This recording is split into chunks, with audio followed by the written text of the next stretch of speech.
Hello, this is Soundout here, and welcome back to another Uchuu Sentai Kyuranger review. The show may be over, but the toys continue, mostly because I had a bit of a backlog. Taking a look today, we're looking at the Yu-Do Kyuranger Series 1, or just Yu-Do Kyuranger, because there doesn't seem to be a Series 2, 3, 4, 5, 6, etc. This is the series of candy toy figures featuring Shishi Red Orion, and Ho-Oh Soldier. Yes, I'm saying Orion instead of Orion because it's honestly funnier that way. That's my lame attempt at humor for the day. Anyways, the Yu-Do series seems to be a Super Sentai themed spin-off of the Kamen Rider Sodo series and Shodo series. The Shodo series is for past writers. Sodo is the kind of gimmick figure for the current series through Candy Toys. There's also the full-size gimmick figures, but they decided to go into Sentai at the very end of Kyuranger, so we only got the 3 reds. One is white, but it's red's power-up, so basically we only got the 3 reds. It doesn't seem like we're going to get the other 10 Kyurangers and other power-ups and such, unless they just randomly put out a premium Bandai set, because the next series of Yu-Do figures is Lupin Ranger and Pato Ranger themed, which is going to be pretty sweet. They're putting all 6 Rangers and an accessory set in that series, and I'm really looking forward to that coming out in April 2018. But for now, we just have the 3 Kyuranger Yu-Do figures. Shout out to Wheelchair 21. He and I split a box of these, so that way I could get a set without having to buy a whole stack. Now, the biggest thing you'll notice with these figures is that they are pretty much entirely detailed via stickers. And yeah, you're thinking, oh, candy toy figure, you know, kind of makes sense. These are like, what, $3 at Japanese retail? Well, the only problem is that with Shishi Red here specifically, nothing you see here except for this blue blade was painted. It's just all stickers. It's only stickers that go halfway in a lot of cases. And then a lot of them are like this chest sticker, which you can see kind of tore on mine in a couple places because it's just too big. They've definitely improved this for the Lupin Ranger, Pato Ranger figures, as there's more plastic colors used for them, and there's less stickers. But overall, I mean, it's not a bad look. But I think there's a lot of people that will probably want to paint these. I'm not sure if I'm going to go through the trouble yet. Maybe if they release the other Kyurangers, I will. But overall, I think Shishi Red looks the worst of the bunch. But he's still pretty neat. He's got the Q the weapon in sword mode, so the Q sword. He's also got the Seiza Blaster here, which has a little handle that looks like it could be held by this, but I don't think the articulation kind of accounts for that. Speaking of articulation, it's the same on all of these guys. We got a ball jointed head here. It's very limited. I must say, but you know, that's what you get. Ball joint shoulders, you get elbows, you got a bicep swivel, wrist swivel as well. The shoulder joints also come out, which is really handy for putting the sticker on, but more importantly, that kind of gives you a greater range, which is pretty nice. Honestly, wasn't expecting that. Ball jointed hips, swivel at the thigh, a knee joint, and a fully adjustable ankle. This is something that both Mattel and Bandai of America struggle with, having really good ankle joints, and Bandai Japan with their candy toy figure that cost $3 pulled that off. Very, very nice figures articulation-wise. I think the only thing that they're lacking is the detail, which I think is a problem I see with Sodo as well.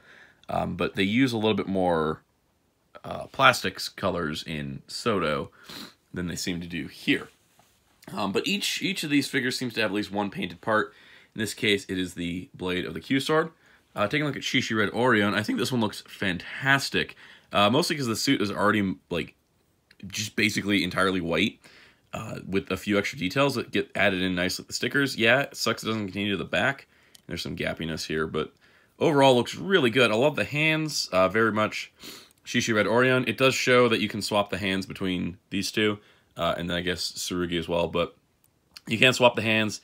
The Seiza Blaster's painted here.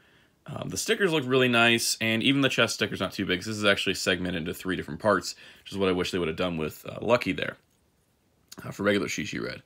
But overall, I think Orion looks really good. You can adjust the little coat things here. And if you had a bunch of weapons, that would be really cool, but, you know, other Kyurangers would be nice.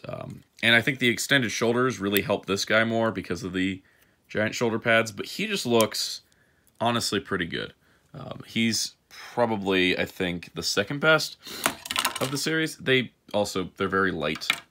I apologize to these guys. They they want to fall over. Yeah, I kind of hope Bandai does kind of continue to finish up Kyuranger. I know it's a lot of Rangers to do. Maybe they'll do it in a few series, but I think a big premium Bandai set would help. Here's Ho-Oh Soldier, the only non-lucky in the series, but he's still red. He was actually really well done because they made the head red plastic. They painted the actual comlink thing, and they also painted the sword tip, and they painted the shield. So that's pretty neat. Overall, I think like the sticker usage is pretty good. Giant chest sticker again. I learned a lot from Lucky, but because it didn't have to go over shoulder pads, it kind of made it easier. And you can take the sword and stick it in the shield. It actually is designed to stay in there, so that's pretty sweet. There's a lot more you can do, I think, with Ho-Oh Soldier. Out of all of them, I think he's probably the best. He looks the best. He pulls things off. He has enough accessories. I feel like Shishi Red Orion should have come with something. And overall, I think that the articulation on these guys, for the price point and for the size, makes this totally worth it. If you're wondering how big they are, for Kyuranger fans, here's a Kyutama. So they actually aren't tiny. They're actually pretty decent size. I'd say they're probably around the size of a standard 3.75-inch Star Wars figure. If I had any of those, I would show you, but I don't know if I do. Okay, actually, I was wrong. Here is a 4-inch Star Wars figure in the package. They're kind of bigger, a lot bigger than a little bit.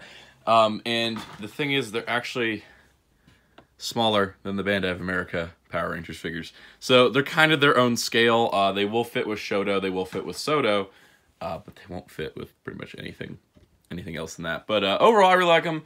Looking forward to the Lupin Ranger, Hato Ranger ones in April, and yeah, kind of hope they do more Kyurangers, but we'll see what happens. Hope this line is successful, because I think that it's nice that Sentai is getting figure treatment as well as Kamen Rider. I always feel like Sentai does not get equal representation when it comes to action figures. But then again, we get giant mecha, so I guess it all balances out.